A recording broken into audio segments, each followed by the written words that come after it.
Ce soir, nous avons rencontré Nerak, un homme marqué par la perte de l'amour de sa vie. Avant, il avait un foyer, un sourire, une femme qu'il aimait plus que tout.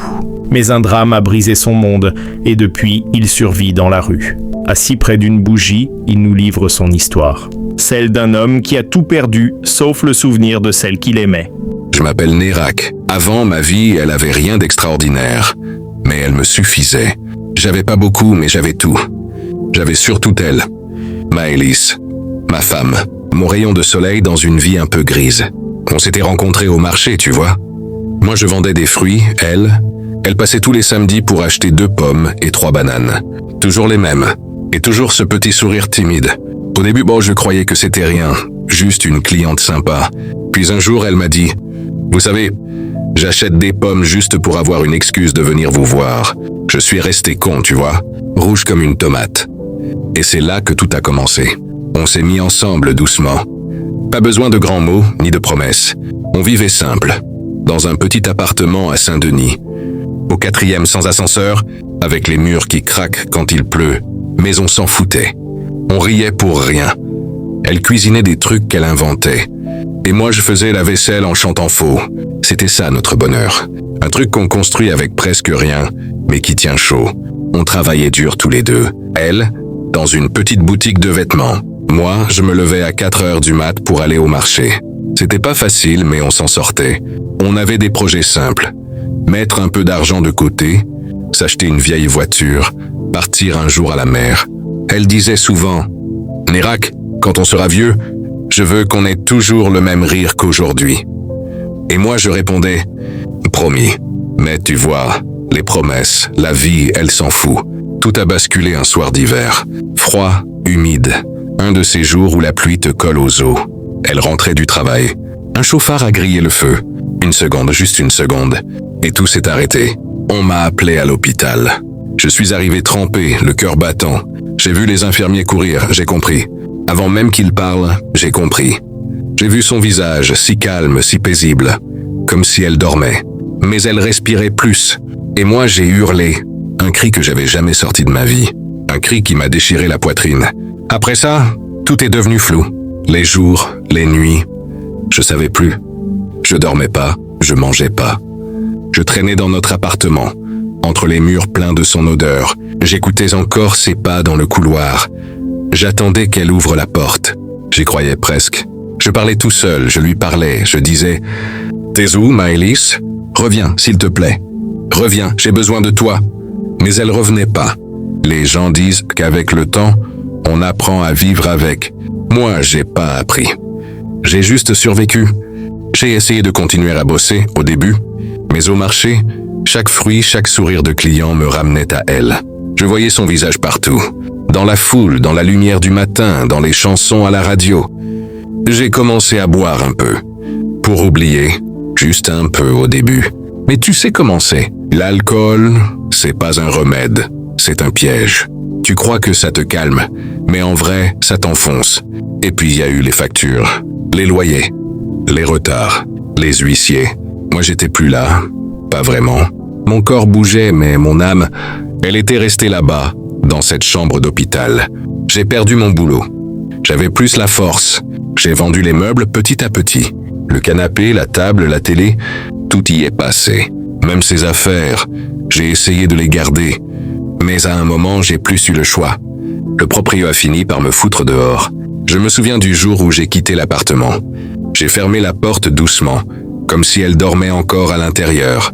J'ai posé la main sur la poignée et j'ai dit tout bas « Pardonne-moi, Maëlys, j'ai pas su garder notre nid. » J'avais un sac, 2 t-shirts et une photo d'elle dans mon portefeuille.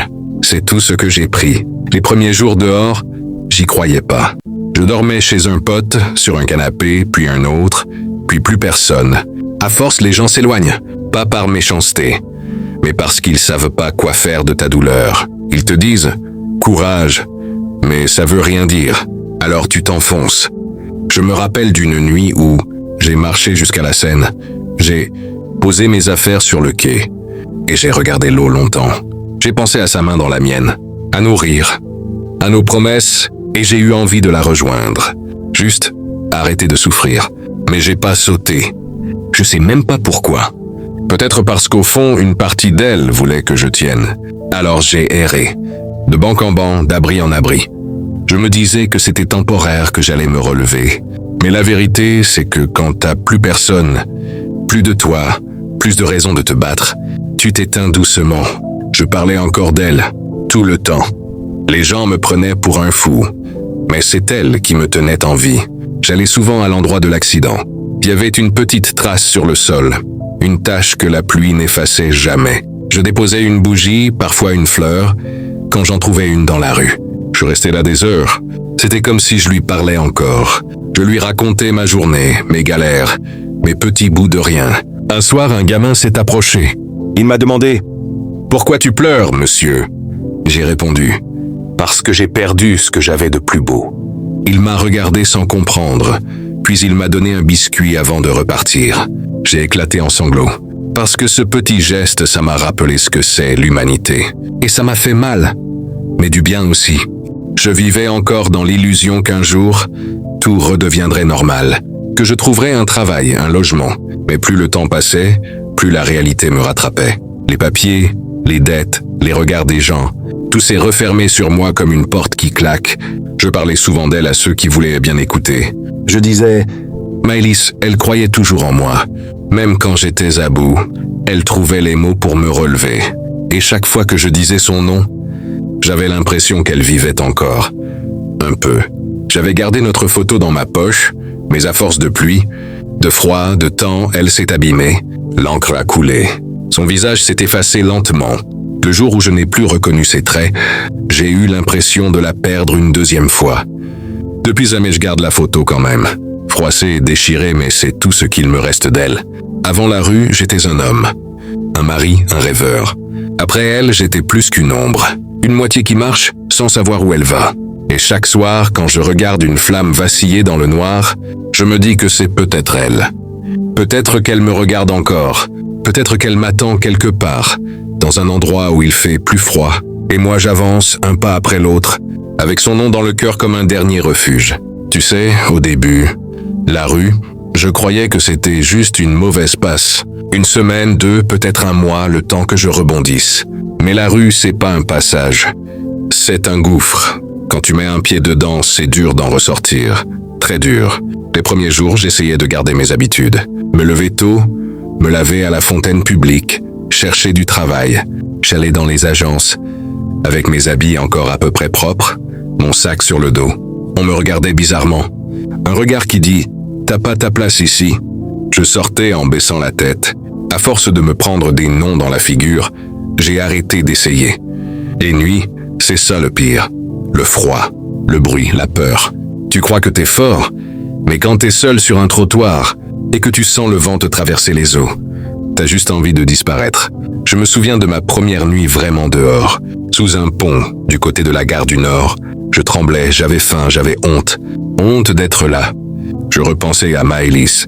Je me disais, si elle me voyait comme ça, elle pleurerait. Alors pour pas y penser, je fixais la flamme d'une bougie que j'avais trouvée par hasard. Depuis ce jour, j'en garde toujours une. Une petite flamme. C'est tout ce qu'il me reste de lumière. Avec le temps, tu t'habitues à tout, même au malheur. Tu apprends à lire les visages des passants. Il y a ceux qui te regardent comme un déchet. Ceux qui te jugent sans rien savoir et ceux, rares, qui te regardent avec un peu de pitié ou pire, de peur. Mais il y a aussi ceux qui te parlent. Un café, un sandwich, un sourire. Ces petits gestes, c'est ce qui te maintient debout. Je me suis fait des connaissances, des gars comme moi. On traîne souvent ensemble, pas pour parler, juste pour pas être seul. Il y a Dino, un ancien maçon. Moussa, lui, il dort près de la poste. Il garde toujours un livre avec lui. Il dit que lire, c'est comme se laver l'âme. Et puis Nadia, une femme d'une 40aine d'années, perdue après un divorce. Chacun son histoire, chacun sa douleur. Mais on partage tout. Le froid, les miettes et parfois les larmes. Parfois, on se pose sur les marches d'une église, juste pour écouter le silence. C'est fou comme le silence fait du bien quand t'as passé la journée à entendre des moteurs, des klaxons, des pas qui t'évitent. Le silence, ça soigne un peu. J'ai appris à me débrouiller, trouver les bons coins pour dormir. Les associations où t'as une soupe chaude, les sanitaires où tu peux te laver sans te faire virer. Je récupère des couvertures, des bouts de carton. C'est pas une vie, mais c'est devenu ma vie. Il y a des soirs où je parle encore à Maëlys. Je lui raconte les gens que je croise. Je lui dis « Aujourd'hui, il y a un gamin qui m'a donné un croissant. Il m'a souri. T'aurais adoré ce sourire? Ou alors, aujourd'hui, j'ai eu chaud. Il y avait un rayon de soleil. J'ai pensé à toi. La rue, elle m'a appris à regarder les choses autrement. Quand t'as tout perdu, le moindre détail devient immense. Un café chaud entre tes mains, c'est un trésor. Un bonjour sincère, c'est un cadeau. Un sourire, c'est presque un miracle. Mais le deuil, lui, il bouge pas. Il est toujours là, comme une pierre dans la poitrine. Je la sens tous les jours, cette pierre. Il y a des matins où j'arrive même plus à respirer. Je me dis, pourquoi moi? Pourquoi elle? Mais j'ai plus de réponses. L'hiver, c'est la saison des morts dehors. Tu dors mal, tu tousses, tu grelottes, tu perds la notion du temps. Il y en a que je connaissais qui se sont pas réveillés. Dino, un matin, il bougeait plus. Je l'ai trouvé raide, le regard vers le ciel. J'ai juste posé une bougie à côté de lui. Comme pour Maëlys, une flamme pour ceux qui partent dans le silence. Je garde un petit coin à moi, près d'un mur, pas loin d'un vieux café. Le patron me laisse rester tant que je gêne pas. Il me donne parfois le reste du pain du jour. Il dit rien, il me regarde juste avec douceur. C'est rare la douceur dehors. Quand t'en trouves un peu, tu la gardes dans ton cœur, comme une couverture invisible. Un jour, un journaliste est venu me parler. Il voulait comprendre la vie des sans-abri. Je lui ai raconté un peu, sans trop en dire. Et à la fin, il m'a demandé « C'est quoi le plus dur ?» J'ai répondu « C'est pas le froid, ni la faim.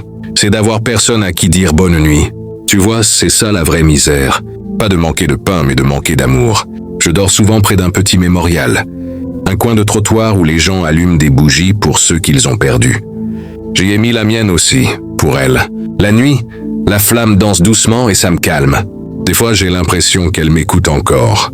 Le matin, quand le soleil se lève et que la ville se réveille, je regarde les gens courir. Ils passent sans me voir, et moi je suis là, assis, avec ma couverture et mon café froid. Je les envie pas, tu sais. J'ai juste un peu de nostalgie, parce que moi aussi, un jour, je faisais partie d'eux. J'ai trouvé une sorte de routine. Je vais au centre social quand j'ai besoin d'une douche. Je fais un peu de récup, je parle avec Moussa, je partage un repas avec Nadia. C'est pas la famille que j'ai perdue, mais c'est ceux qui s'en rapprochent. On se soutient comme on peut. Une clope, un regard, une blague pour oublier la merde. Des fois, il y a des souvenirs qui reviennent d'un coup. Une odeur de lessive, une chanson à la radio d'une voiture qui passe, et d'un coup, je suis plus ici. Je suis avec elle, dans notre appart. Ses cheveux qui sentent la vanille. Sa voix qui me dit « T'es rentré ?» Et quand je reviens à la réalité, ça fait mal, comme une gifle. Mais je me dis que c'est le prix à payer pour avoir aimé fort. La rue m'a volé beaucoup de choses, mais elle m'a aussi ouvert les yeux. Avant, je courais après des trucs inutiles. Le travail, l'argent, les projets. Maintenant, je cours juste après un peu de paix. Et parfois, dans le froid, avec ma couverture et ma bougie, j'en trouve un petit bout. Un jour, une fille est venue me donner un sandwich. Elle m'a dit « Vous ressemblez à mon père ». J'ai souri. Je lui ai répondu « Ton père, il a de la chance d'avoir une fille comme toi ». Elle m'a serré la main, et ce geste-là, il m'a bouleversé. Parce que depuis Maëlys, plus personne m'avait touché avec tendresse. Je crois que c'est ça, ce qui me maintient encore, les petites étincelles d'humanité. Les regards, les mots, les sourires, je les garde précieusement, comme des morceaux de lumière dans la nuit. Chaque soir, avant de fermer les yeux, je regarde la flamme de ma bougie. Je me dis, encore un jour de plus. Et j'imagine qu'elle, là-haut, elle souffle doucement sur la flamme pour qu'elle tienne jusqu'au matin. Je suis toujours dans la rue, oui, toujours sans abri, mais pas sans histoire. Parce que chaque jour, je revis un peu d'elle à travers le souvenir. Et tant que j'aurai cette flamme, même petite, je saurai qu'elle veille. Nérac vit toujours dans la rue, avec pour seule lumière une bougie et le souvenir de Maëlys. Son histoire, c'est celle d'un amour brisé, d'une vie renversée, mais aussi d'une force silencieuse qui refuse d'éteindre la flamme. Derrière chaque visage dans la rue, il y a une douleur, un passé, un nom. Et parfois juste une bougie pour ne pas sombrer dans l'oubli.